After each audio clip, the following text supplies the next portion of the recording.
حسن خان صاحب نماز پڑھ رہے تھے، مجلس کے بعد نماز بھی باجماعت پڑھی گئی۔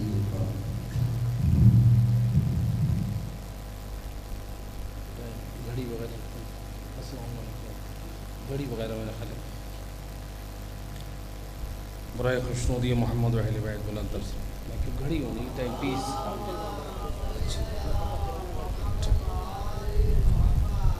ماشاء اللہ لا حول ولا قوة الا باللہ العلی العظیم۔ حسبنا اللہ ونعم الوکیل، نعم المولا ونعم النصیر۔ فاعوذ باللہ من الشیطان الرجیم، بسم اللہ الرحمن الرحیم۔ الحمد للہ الذی نور قلوبنا بولایت محمد و آل محمد۔ اللہم صلی علی محمد۔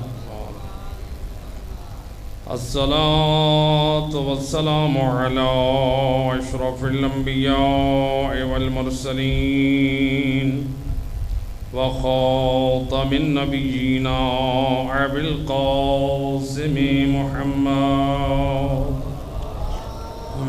صلى على وآله الطيبين الطاهرين المعصومين المظلومين المنتجبين الذين أذهب الله عنهم الرجس وطهرهم تطهيرا۔ محمد ولعنة الدائمة على أعدائهم أجمعين من يوم ظلمهم إلى يوم الدين۔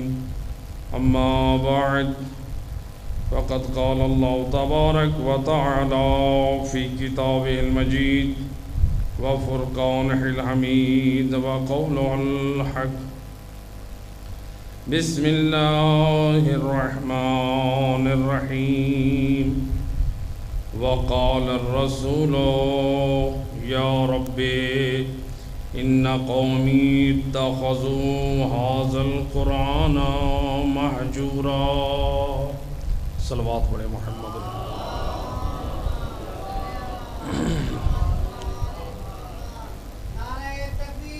اللہ اکبر، یا رسول اللہ، یا علی، اللہم صلی علی محمد و آل محمد وعجل۔ ارباب اعزاء، قرآن کریم کی جس آیہ مجیدہ کو سرنامہ کلام قرار دیا ہے، اس عشرہ محرم الحرام میں ہمارا ان 10 دن کا جو موضوع رہے گا، شکوہ رسول از قرآن اور ہمارا کردار قرآن اور وارثان قرآن کی نظر میں۔ تو کوشش یہی ہوگی کہ سید الرسل جو بارگاہ الہی میں شکوہ کریں گے کہ وہ شکوہ آخر رسول اللہ کیوں کریں گے؟ ہماری قرآن کی نگاہ میں کیا ذمہ داری ہے اور قرآن میں ہم کہاں کھڑے ہیں؟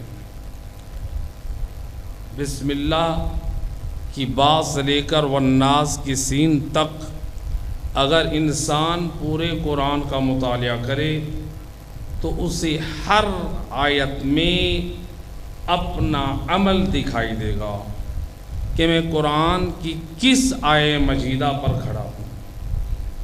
تو لہٰذا وہ کون سے عمل تھے، وہ کون سی چیزیں تھیں جس کی وجہ سے سید الرسل کو یہ کہنا پڑا کہ میں اپنے پروردگار سے میدان قیامت میں شکوہ کروں گا کہ اے بار الہ، میری قوم نے، میری امت نے مجھ نبی کی نبوت کا کلمہ پڑھنے والوں نے قرآن کو چھوڑ دیا۔ یہ کتنا بڑا شکوہ ہے، اور سید الرسل کا یہ شکوہ اللہ کو اتنا پسند آیا۔ یقیناً سید الرسل صادق نبی ہیں جس کی صداقت کی گواہی اللہ تو کیا، کفار جو دشمن ہیں وہ بھی سید الرسل کی صداقت کی گواہی دیتے تھے۔ اللہم صلی علی محمد۔ تو اللہ کو اپنے حبیب کا یہ شکوہ اس قدر پسند آیا کہ میرا حبیب جو امت نے قرآن کو چھوڑ دیا ہے، جو قرآن کی ہدایات لینے سے منہ موڑ لیا ہے، پروردگار کو اپنے حبیب کا یہ شکوہ اتنا پسند آیا کہ اللہ نے اس شکوے کو قرآن میں گواہی کے طور پر پیش کر دیا کہ کل کوئی کہ میدان قیامت میں یہ نہ کہہ سکے کہ اے بار الہ، اگر تیرے حبیب کو ہمارے کردار پر کوئی اعتراض تھا، ہمارے کردار سے تیرا رسول راضی نہ تھا، اگر ہم نے قرآن کو چھوڑا تھا تو پھر رسول اللہ نے ہمیں سمجھایا کیوں نہیں؟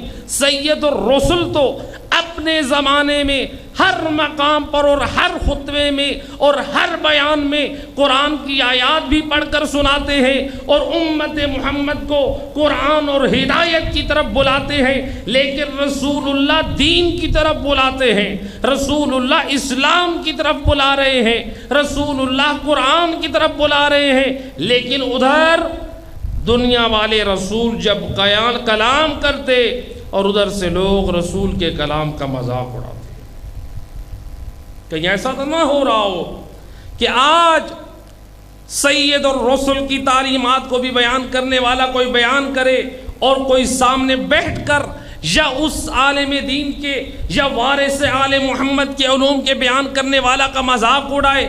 میرے دوست ذرا فکر کر، کہیں ایسا نہ ہو جو غلطی ان مشرکین و کفار نے کی جب رسول اللہ قرآن کی آیتیں پڑھ پڑھ کر ہدایت کے لیے اسلام کی طرف بلاتے لیکن وہ رسول کا مذاق اڑاتے، کہیں ایسا نہ ہو آج ہم بھی وارثان آل محمد کے علوم کو بیان کرنے والوں کا مذاق اڑائیں اور ہم بھی کفار و مشرکین کی صف میں کھڑے ہو جائیں۔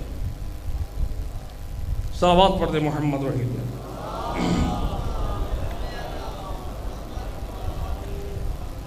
تو لہٰذا یہ شکوہ قرآنی سید الرسل کو جو شکوہ تھا اپنی امت سے، گویا رسول اللہ قیامت تک کے لیے یہ شکوہ بیان کر دیا اور اللہ نے اس کو قرآن میں گواہی کے طور پر پیش کر دیا تاکہ اگر کوئی ہدایت حاصل کرنا چاہتا ہے، اگر کوئی رائے حق پر آنا چاہتا ہے، اگر قرآن تمسک رکھنا چاہتا ہے تو تاکہ وہ ہدایت پالے، کل یہ نہ کہے کہ مجھے اس کام کی طرف متوجہ نہ کیا گیا تھا۔ سید الرسل کا یہ شکوہ آپ دیکھ لیجئے ایک سادہ مثال کے ساتھ۔ رسول اللہ آخر کیوں یہ شکوہ کریں گے؟ آخر کیوں ضرورت پیش آئی سید الرسل کو؟ ہمارے ہاں عرف میں اگر کسی گھر میں کوئی بزرگ حج بیت اللہ کی زیارت کے لیے یا زیارات مقدسہ یا کسی اور مقصد کے لیے کچھ عرصے کے لیے وطن سے دور چلا جائے اور پیچھے سے اس بزرگ کے بنائے ہوئے اصولوں اور قوانین کی مخالفت کی جا رہی ہو تو کیا کہیں گے بھائی آپس میں؟ گھر کا ایک فرد جو سمجھدار ہے وہ کیا کہے گا؟ ذرا آنے دو والد صاحب کو، ذرا آنے دے بڑے بھائی کو، میں آپ کی شکایت کروں گا کہ آپ نے کس طرح گھر کے نظام میں خلل اور تباہی پیدا کر دی ہے۔ سید الرسل بھی چونکہ جس نظام کے تحت پروردگار نے اپنے حبیب کو اس کائنات میں بھیجا ہے وہ نظام تھا نظام ہدایت۔ اللہ نے اپنے حبیب کو ہادی بنا کر بھیجا اور ساتھ قرآن جیسی کتاب عطا کر کے بھیجی، تو سید الرسل نے دیکھا جن آیات الہی کو پڑھ کر میں دنیا والوں کو اللہ کی طرف بلا رہا ہوں، دنیا والوں کو میں اسلام کی طرف بلا رہا ہوں، دنیا والوں کو میں دین حق کی طرف بلا رہا ہوں، یہ لوگ قرآن کو نظر انداز کر رہے ہیں، یہ جانتے بھی ہیں یہ کلام الہی ہے لیکن اسے تسلیم نہیں کر رہے، قرآن سے منہ موڑے ہوئے ہیں۔ یہ جانتے تھے، یہ ایمان رکھتے تھے۔ اب سید الرسل کا یہ شکوہ جو تھا در حقیقت یہ خاص قوم کے لیے تھا، عام بھی ہے، عموماً بھی ہے، حجت بھی ہے جو کفار تھے، لیکن سید الرسل کا یہ خاص جو کلمہ گو تھے، جو رسول اللہ کا کلمہ پڑھتے تھے، تو سید الرسل ان کے شکوے کی بات کر رہے ہیں۔ یہودیوں نے تو قرآن پر ایمان رکھا نہیں، رسول اللہ ان کا شکوہ کریں گے بارگاہ الہی میں۔ عیسائیوں نے تو قرآن پر ایمان رکھا نہیں کہ رسول اللہ ان کا شکوہ کریں گے بارگاہ الہی میں۔ معلوم ہوا جن افراد نے، جن لوگوں نے رسول کی رسالت کا اقرار کر کے قرآن پر ایمان رکھا لیکن قرآن کے احکام کو جھٹلایا، قرآن کے احکامات کو نظر انداز کیا، سید الرسل ان لوگوں کا شکوہ کریں گے، اے بار الہ انہوں نے قرآن پر ایمان تو رکھا لیکن یہ ایمان باللسان تھا، ان کا ایمان عمل بالارکان نہ تھا۔ ایک صلوات پڑھ دے محمد وحید۔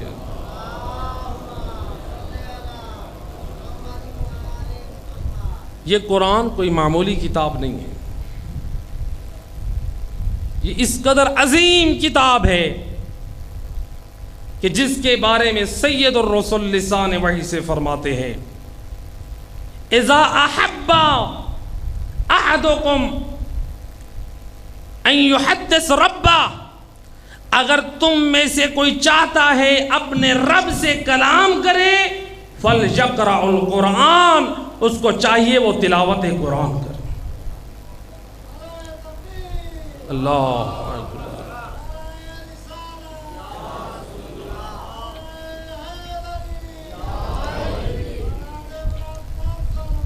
اللہم صلی علی جزاکم۔ تو لہذا سید رسول کیا فرماتے ہیں؟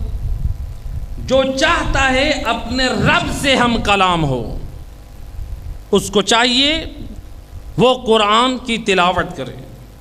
اے میرے دوست، یہ قرآن ہماری ہدایت کے لیے نازل ہوا ہے۔ عام طور پر ہم کیا کرتے ہیں؟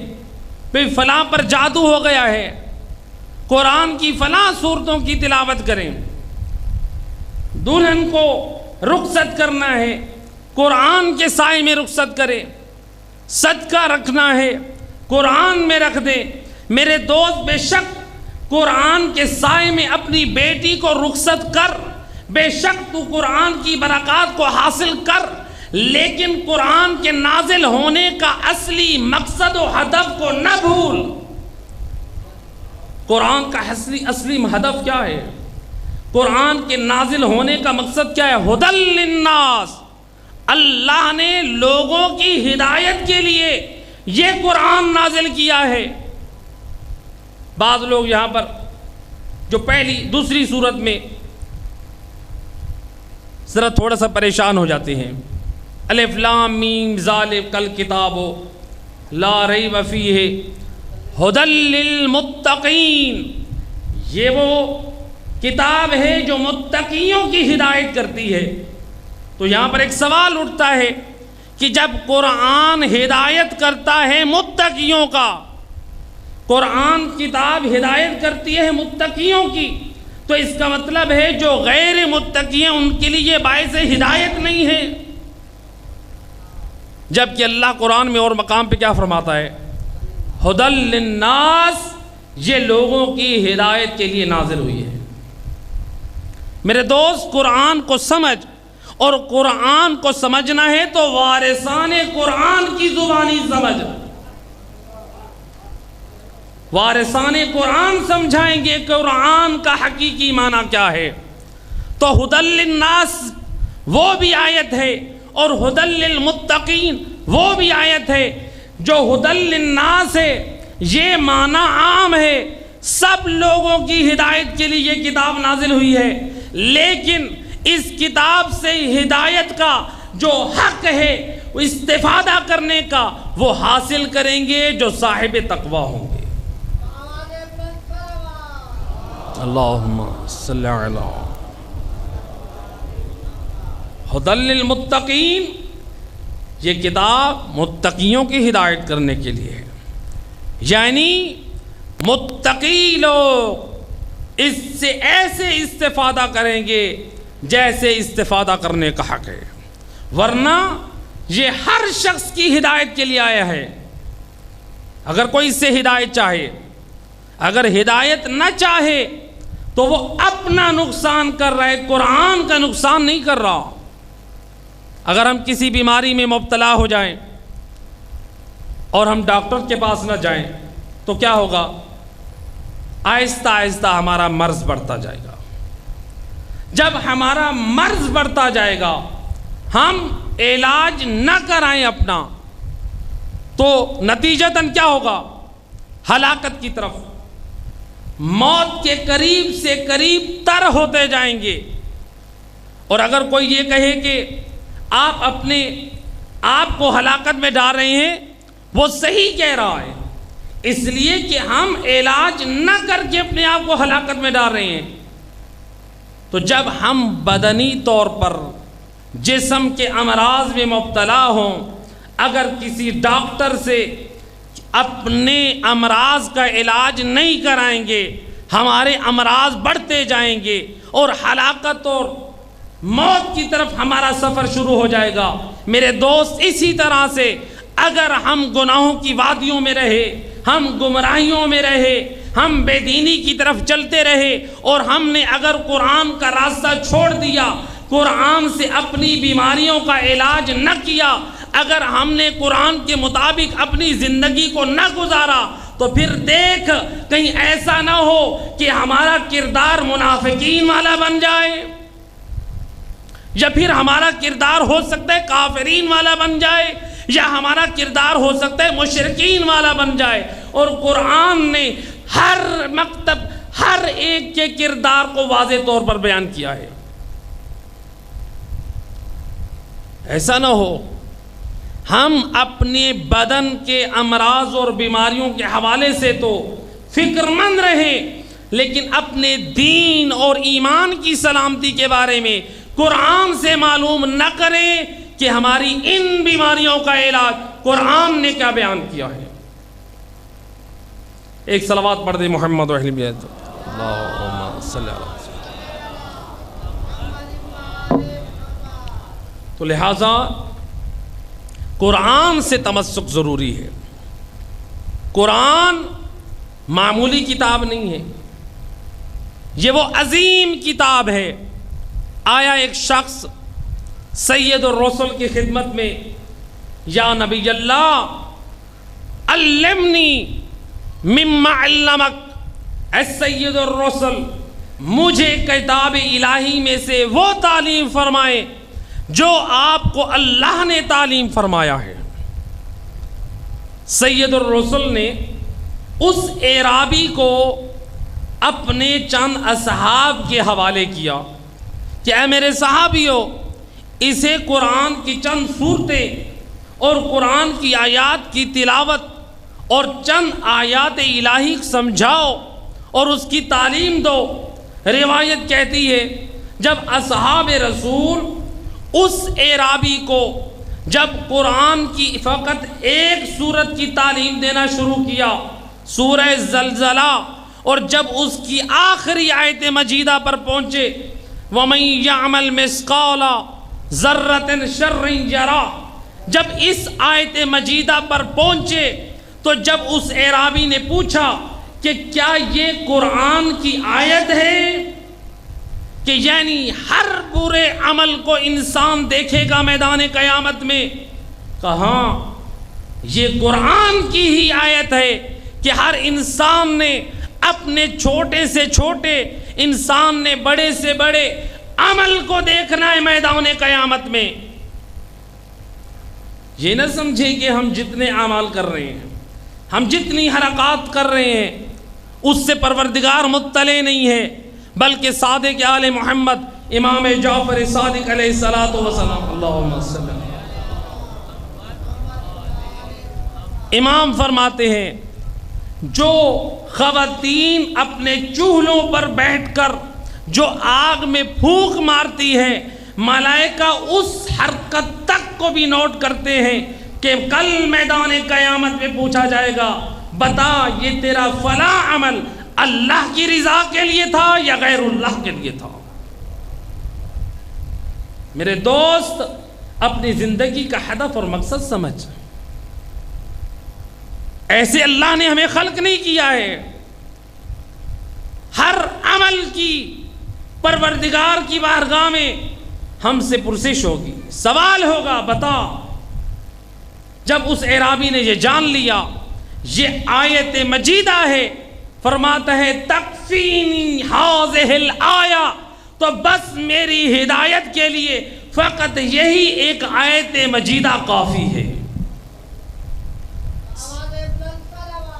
اللہم صلی علی محمد۔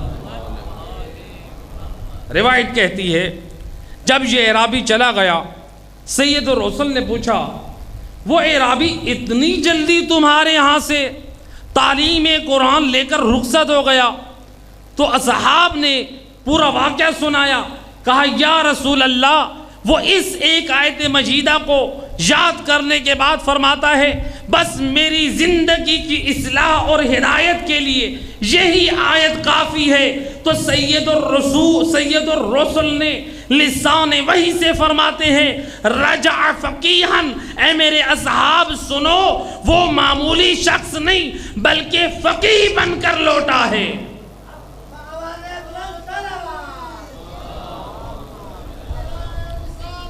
یا رسول اللہ،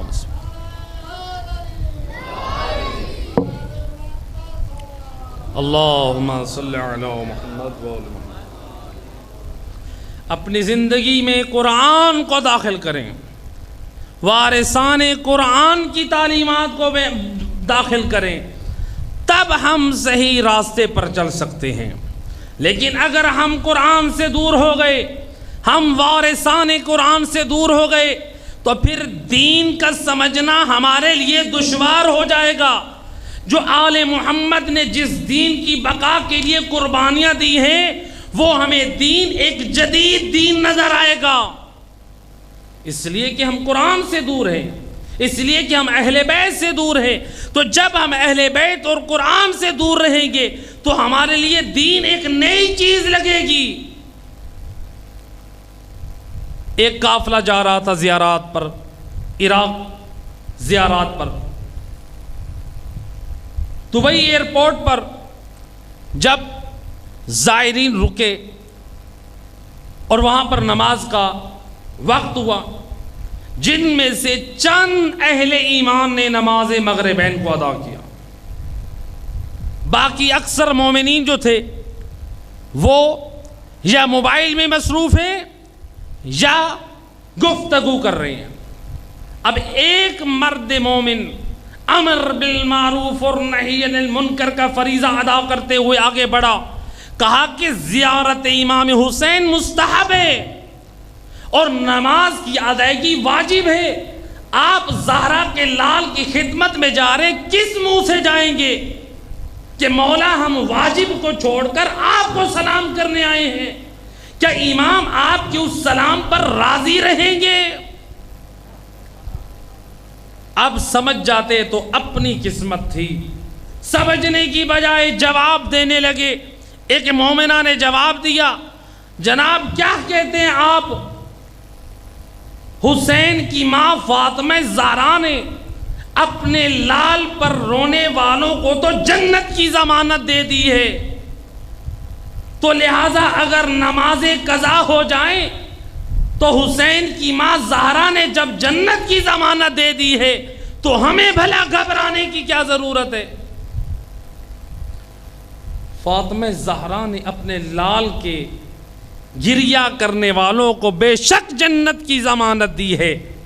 کیا فاطمہ زہرا نے یہ فرمایا ہے تم نمازوں کو قضا کرتے جاؤ؟ کیا فاطمہ زہرا نے یہ فرمایا ہے کہ تم بے حجاب جاؤ؟ کیا فاطمہ زہرا نے یہ فرمایا ہے تم قرآن سے ہدایات کو چھوڑ دو؟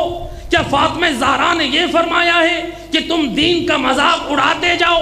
بس فقط میرے لال کے مصائب پر گریہ کرو اور میں جانوں اور جنت جانے.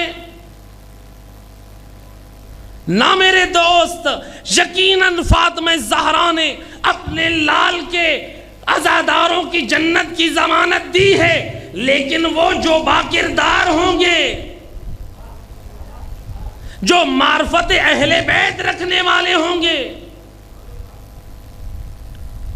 اگر یہ بات ہے، یقیناً امام حسین پر گریہ کرنا باعث اجر و ثواب ہے. یہ ایسی عبادت ہے کوئی منکر نہیں ہے. ہماری جانیں قربان ہو ان عزاداران سید الشہداء پر جو خلوص نیت سے فرش عزا پر زہرا کے لال کے آپ کر مصائب پر گریہ کرتے ہیں. کب کس نے روکا ہے؟ باعث اجر و ثواب ہے. بے شک صادق آل محمد امام جعفر صادق علیہ السلام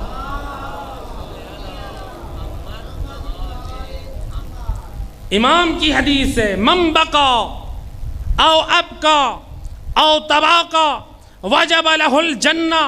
جو حسین ابن علی کے مصائب پر روئے یا رلائے یا رونے والی شکل بنائے اس کے اوپر جنت واجب ہے.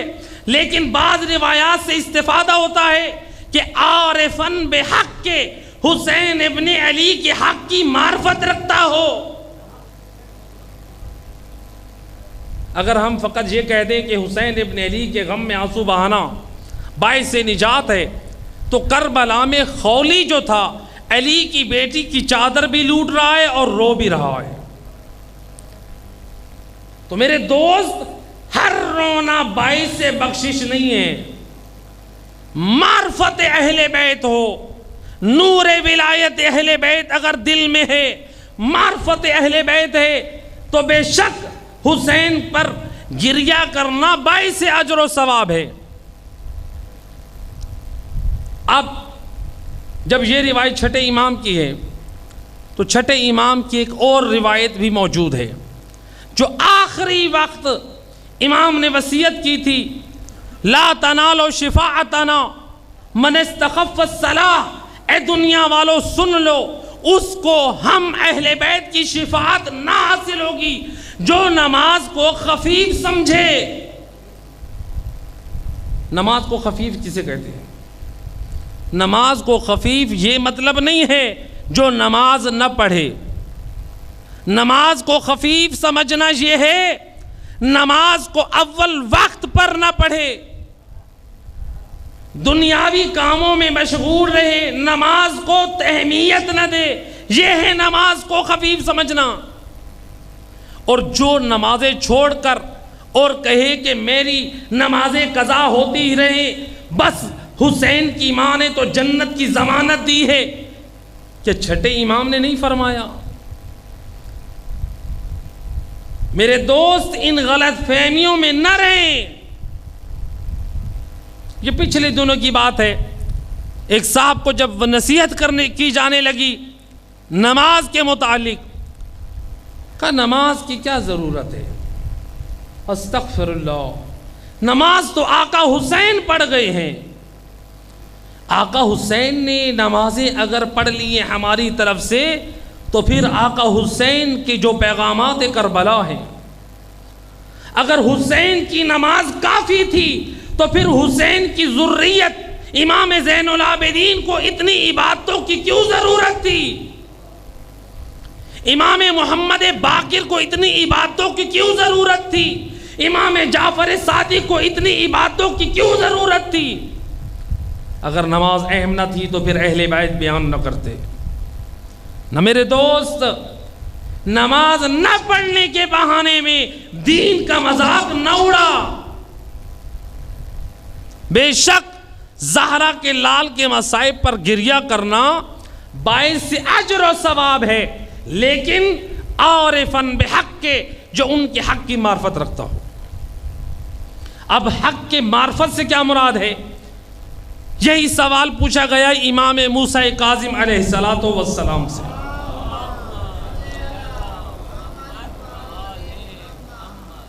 پوچھا گیا یابن رسول اللہ جعلت فداک، اے زہرا کے لال، اے فرزند رسول، میری جان قربان، مل معرفہ، زبان عصمت سے فرمائیے مولا معرفت کسے کہتے ہیں؟ ہم سمجھتے ہیں کہ بس جو ان کا نام لیوا زیادہ بن جائے وہی صاحب معرفت ہے. امام معصوم کی زبانی سن، معرفت امام کس بات کا نام ہے؟ معرفت دین کس بات کا نام ہے؟ امام فرماتے ہیں المعرفہ والتفقہ، دین کی سمجھ بوجھ، احکام شریعت کا اگر تجھے علم ہو اس کے مطابق تو اپنے واجبات کو ادا کرے، اسی کا نام ہے معرفت. یہ ایک چیز. دوسرا امام فرماتے ہیں الحدیث واطلب الحدیث. امام فرماتے ہیں جو آنے والا سائل تھا، فرماتے ہیں علم حدیث کو حاصل کر. وہ علم حدیث جو ہم اہل بیت کا خزانہ ہے کہ جن روایات کی روشنی میں تو اپنے ایمان کی سلامتی رکھ سکے، تو اپنے اخلاق کو سنوار سکے. گویا امام معصوم نے دو چیزیں بیان کر کے تین چیزوں کی طرف اشارہ کر دیا. ہماری احادیث کے ذریعے سے تو اپنے عقائد کو بھی صحیح کر، اپنے اخلاق کو بھی اعلیٰ کر، اور اپنے واجبات کو فقہ امام جعفر صادق کی طرح اپناتا جا. تیرے پاس معرفت امام بھی ہے اور معرفت دین بھی ہے. اللہ اکبر.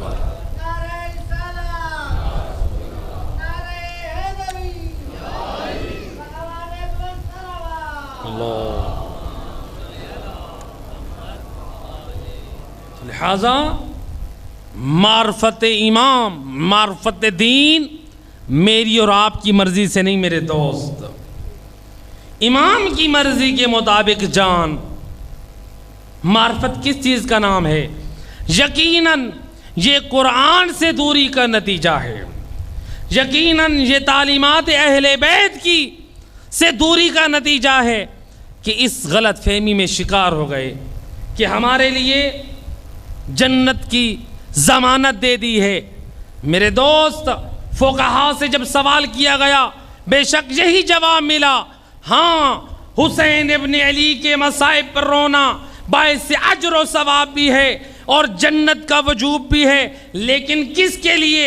جو واجبات کو بجا لاتا رہے، محرمات کو ترک کرتا رہے اور فرش عزائے حسین ابن علی پر آئے، حسین کے غم میں آنسو بہا کر بارگاہ الہی میں التجا کرے، اے بار الہ تجھے زہرا کے لال کے حق کا واسطہ میرے گناہ بخش دے. اے مولا حسین میں تو آپ سے وعدہ کرتا ہوں آپ میری سفارش کیجئے. جس طرح حضرت حراب کی بارگاہ میں آئے تو توبہ کر کے پلٹے، مولا آپ کی مجلس میں آیا ہوں میری سفارش کیجئے، میں توبہ کر کے جانا چاہتا ہوں. جب ایسا عزادار ہو اس معرفت کے ساتھ گریہ کرے، یقیناً یہ آنسو نکلنے والے باعث اجر و ثواب بھی ہیں اور ایسے عزادار پر جنت بھی واجب ہے. صلوات پڑھ دے محمد و اہل بیت.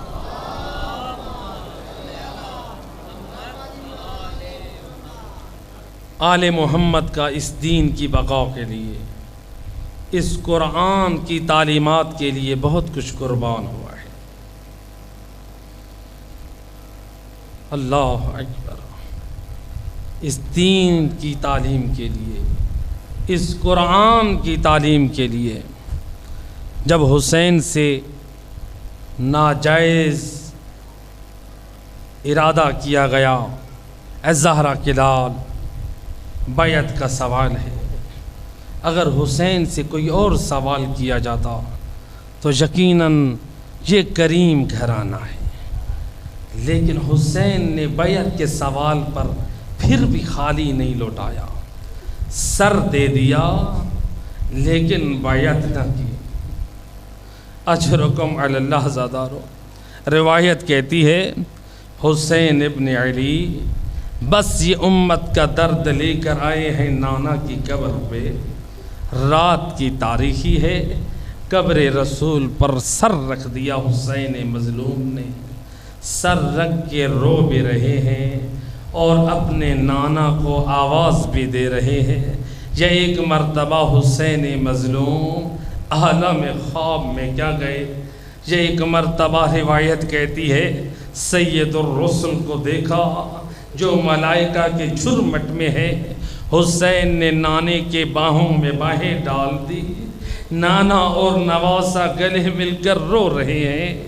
یہ ایک مرتبہ حسین شکوہ کر رہے ہیں، یا ایک روایت کہتی ہے آقا حسین کہتے ہیں نانا مجھے اب قبر میں رہنے دیجئے، لیکن سید الرسل نے کیا جواب دیا؟ روایت کہتی ہے سید الرسل فرماتے ہیں حبیبی یا حسین، اے میرے حسین، ہے میرے حبیب، اے میرے محبوب، تیری ماں زہرا، تیرا بابا علی، تیرا بھیا حسن مجتبی سب میرے پاس آ چکے ہیں، ہم مشتاقون الیک، اے میرے لال حسین، یہ سب تیری زیارت کے مشتاق ہیں۔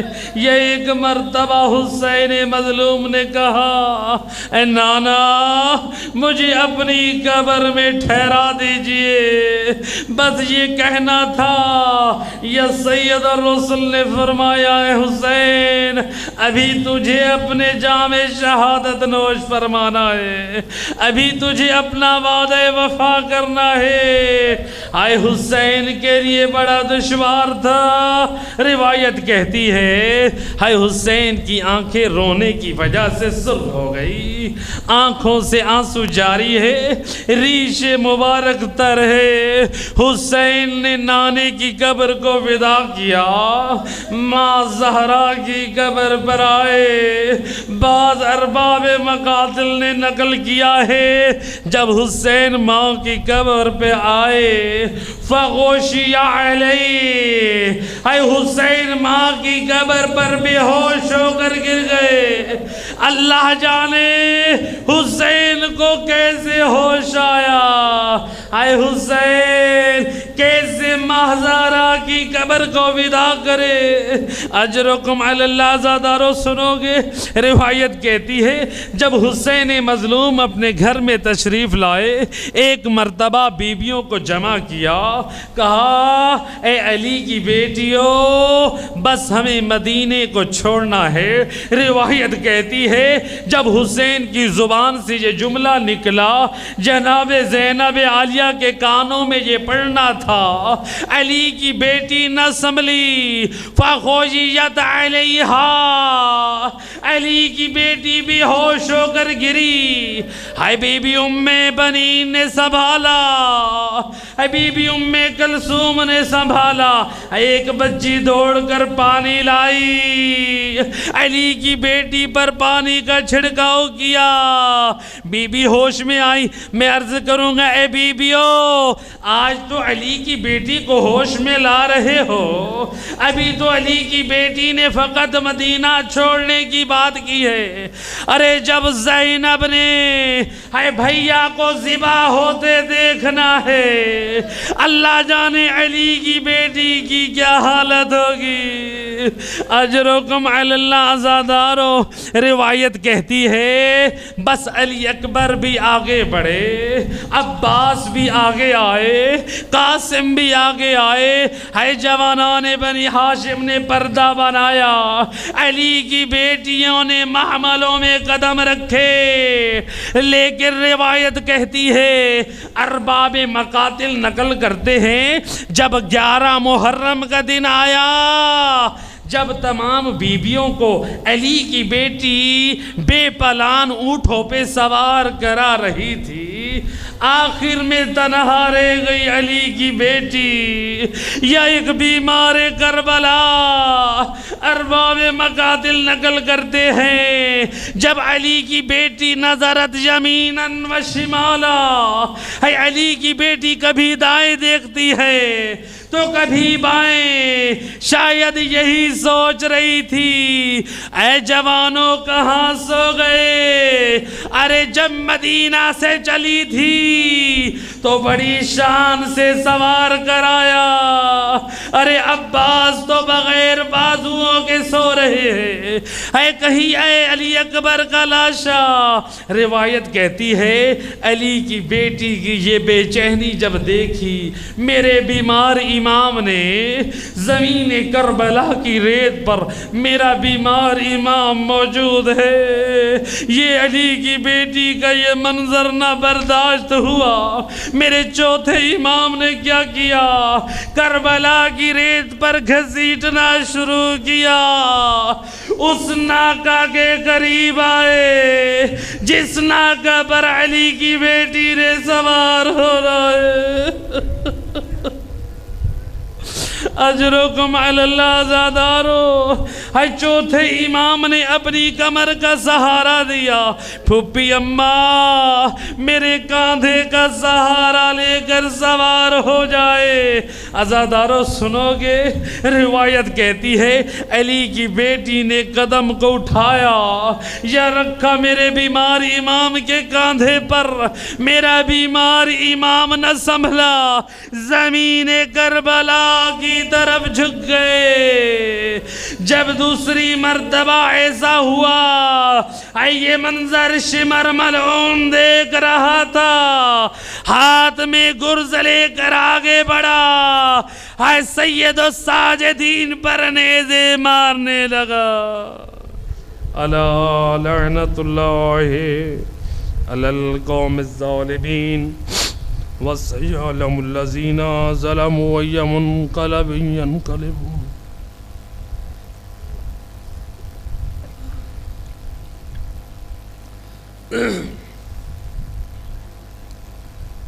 کچھ مومنین کے سوالات ہیں،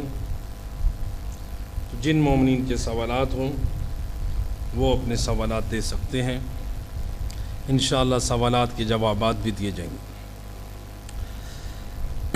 پہلا سوال یہ کیا گیا ہے، بعض خواتین کی عادت ہے کہ جائے نماز پر وقت نماز سجدے گاہ کی مٹی کھاتے ہیں، تو کیا یہ عمل فقہ امام جعفر صادق علیہ السلام میں جائز ہے؟ خاک سجدے گاہ یعنی مصلی پر جو سجدے گاہ ہوتی ہے، وہ سجدے گاہ اگر کوئی اس کو یہ سمجھ کے کھا رہا ہے کہ یہ خاک شفا ہے، تو اس کے اوپر خاک شفا کا حکم لاگو نہیں ہوتا، چونکہ جو خاک شفا ہے وہ فقط قبر امام حسین علیہ السلام کی مٹی ہے، اور خاک شفا کے بارے میں فقہا کا یہ فتویٰ ہے، جو شخص مریض ہو، حالت مرض میں ہو، وہ چنے کی مقدار کے مطابق پانی میں اس خاک کو حل کر کے استعمال کر سکتا ہے۔ یعنی فقہا فرماتے ہیں احتیاط اس میں ہے کہ وہ خاک بھی اس طرح سے تناول نہ فرمائے کہ اس کے اوپر مٹی کھانا صدق کرے، یعنی پانی میں حل کر کے۔ وہ کون؟ جو مریض ہو، جو علاج سے مایوس ہو گیا ہو، اس کے لیے۔ لیکن جو عام طور پر یہ خاک ہے، یہ کربلا سے ایک مقدس زمین سے ایک پاک خاک لاتے ہیں، تو لہٰذا اس کا احترام ہے، لیکن خاک شفا کے احکام اس کے اوپر لاگو نہیں ہوں گے، تو مٹی کا کھانا حرام ہے۔ حتیٰ کہ خاک شفا کے بارے میں امام جعفر صادق علیہ السلام اللہم صلی علی، امام فرماتے ہیں اگر کوئی شخص بغیر حاجت کے، یعنی مریض نہیں ہے، کسی مرض کی شفا یابی کے لیے نہیں ہے، ویسے امام فرماتے ہیں اگر کوئی شخص بغیر حاجت کے اگر وہ خاک قبر حسین کو کھائے، وہ ایسے ہے جیسے اس نے ہم اہل بیت کا گوشت کھایا۔ تو یعنی فقہ امام جعفر صادق علیہ السلام کو سمجھیں، یقیناً عقیدت و محبت اپنے مقام پر ہے، لیکن عقیدت و محبت کی وجہ سے ہم دین کو فراموش نہ کر دیں، فقہ کو نہ چھوڑ دیں۔ دوسرا سوال یہ کیا گیا ہے کہ آج کل کے دور میں مثلاً ایک گھر میں 2-3 فیملیز رہتی ہیں، تو خاتون کے لیے شرعی حجاب کتنا واجب ہے؟ خاتون کے لیے شرعی حجاب جو ہے اس کی 2 ذمہ داریاں ہیں۔ پہلی اس کی شرعی ذمہ داری یہ ہے خاتون کی کہ جس گھر میں رہ رہی ہے، دیور ہیں یا دوسرے مثلاً رشتہ دار ہیں، خاتون کی شرعی ذمہ داری یہ ہے کہ وہ سر سے لے کر پاؤں تک صرف 2 چیزوں کو ظاہر کر سکتی ہے، چہرہ اور ہاتھ۔ آیت اللہ سستانی کے نزدیک جو ہے اور موجودہ فقہا کے نزدیک یہ جائز ہے، خاتون اپنا چہرہ اور ہاتھوں کو ظاہر کر سکتی ہے، اگرچہ احتیاط مستحب ہے۔ آیت اللہ مرحوم خوئی رحمۃ اللہ علیہ کے نزدیک احتیاط واجب تھا چہرے کو چھپایا جائے، لیکن ان کے زمانے میں خواتین پھر رجوع کرتی تھی دوسرے فقہا کی طرف۔ تو بہرحال آغا سستانی کے نزدیک اجازت ہے، یعنی خاتون اپنے دیور یا دوسرے جو نامحرم رشتہ دار ہیں ان کے سامنے اپنا چہرہ اور ہاتھ ظاہر کر سکتی ہے، اس شرط کے ساتھ کہ چہرے پر کوئی زینت نہ ہو، ہاتھوں پر مہندی یا دوسری زینت کی چیزیں نہ ہوں، اسی طرح سے لباس بھی بھڑکیلے کلر استعمال نہ ہوئے ہوں، ورنہ اس لباس کا چھپانا بھی واجب ہو جاتا ہے۔ اور خاتون کے لیے سر کے بال چھپانا اور پاؤں کا چھپانا برابر ہے۔ ہماری خواتین میں عام طور پر یہ نہیں ہے علم شاید کہ پاؤں کا پردہ واجب ہے۔ تمام فقہاء امامیہ کے نزدیک خاتون کے لیے پاؤں کا پردہ واجب ہے۔ اچھا، یہ ایک ذمہ داری ہوگی خاتون کی ایسے گھرانوں میں جہاں پر فیملیز اکٹھی رہتی ہیں۔ دوسری شرعی ذمہ داری کیا ہے؟ اگر اس گھر میں نامحرم مرد رہتے ہیں، وہاں پر خاتون کے لیے جائز نہیں ہے، مثلاً گرمیوں کے ایام ہیں یا اس کے علاوہ دیور نے یا دیگر نامحرم افراد جن سے وہ اپنا واجب پردہ تو کر رہی ہے، لیکن ان مردوں نے اپنے بدن پر قمیض نہیں پہنی ہوئی، اب خاتون کی دوسری شرعی ذمہ داری ہے اس نامحرم مرد کے جسم پر نگاہ نہ کرے۔ اگر دیکھے گی وہ خاتون تو شرعاً حرام ہے۔ اس لیے تمام فقہاء کا فتویٰ ہے کہ حتیٰ کہ موجودہ دور میں اب جو ویڈیوز ہیں، مثلاً جیسے محرم الحرام ہے، نوحوں کی ویڈیوز ہوتی ہیں جس میں مثلاً بعض ماتمی پارٹیاں وہ قمیضیں اتار کے ماتم کر رہی ہوتی ہیں، تو اس لیے فقہاء فرماتے ہیں خواتین کو ان مردوں کے جسم کی طرف نہیں دیکھنا چاہیے، مردوں کے جسموں کی طرف دیکھنا یہ جائز نہیں ہے، چاہے وہ ویڈیو کی شکل میں ہو، چاہے وہ تصویر کی شکل میں ہو، چاہے وہ ڈائریکٹ دیکھ رہی ہو، یعنی کسی صورت میں، یا مثلا گھر میں دیکھ رہی ہو، تو یہ کسی طرح سے جائز نہیں ہے۔ بعض لوگ یہاں پر ایک غلط فہمی کا شکار ہوتے ہیں، کہتے ہیں کہ دیکھیں یہ فقہاء کہتے ہیں کہ خواتین کا یہ عزاداری کے خلاف۔ نہیں میرے دوست، ایسا کوئی فتویٰ نہیں ہے، وہ اصلاح کرنا چاہتے ہیں، عزاداری کا کوئی مخالف نہیں ہے، وہ چاہتے ہیں کہ خواتین کو ان کی طرف دیکھنا نہیں چاہیے، تو لہٰذا اب چاہے وہ مرد مثلا مثال کے طور پہ قمیض اتار کے چاہے وہ قرآن بھی پڑھ رہا ہو تب بھی جائز نہیں ہے۔ تو لہٰذا گھر میں یہ مردوں کی بھی ایک شرعی ذمہ داری، اس لیے بعض فقہاء نے کہا ہے کہ مکروہ ہے ایسی جگہ پر اپنی قمیض اتارنا جہاں پر خواتین ہوں، تاکہ ان کو بھی گناہوں میں مبتلا ہونے کا موقع نہ ملے۔ تو مومن کی ایک شرعی ذمہ داری ہے کہ اپنے آپ کو اس طرح سے رکھے کہ اس کے وجود سے دوسرے افراد گناہگار نہ ہوں۔ اللہم صلی علی محمد وآل محمد وعجل فرجہ الہی بعظمت محمد و اہل بیت بار علاج و فرش ازا امام حسین میرا اللہ جس نیک مقصد کی خاطر میرا اللہ یہ قائم کیا بار الہ محمد و اہل بیت کی عظمت کے صدقے یہ فرش ازا کی یہ کاوش اپنی بارگاہ میں قبول و منظور فرما بار الہ علی محمد کی عظمت کے صدقے میں بانیان مجلس کی اس کاوش کو اپنی بارگاہ میں قبول و منظور فرما اس کا ثواب ان کے مرحومین کی روح کو ایصال فرما میرا اللہ یہ فرش ازا بانیان مجلس کے لیے ذخیرہ آخرت قرار دے بار الہ علی محمد کی عظمت کے صدقے میں اس فرش ازا کے صدقے میں ہماری قوم و ملت کی ہدایت فرما بار الہ ہماری اصلاح فرما بار الہ محمد و اہل بیت کی عظمت کا واسطہ شیعہ جان علی کے مال جان عزت و ناموز کی خود حفاظت فرما علماء اعلام مراج عظام کا سایہ ہمارے سروں پر قائم فرما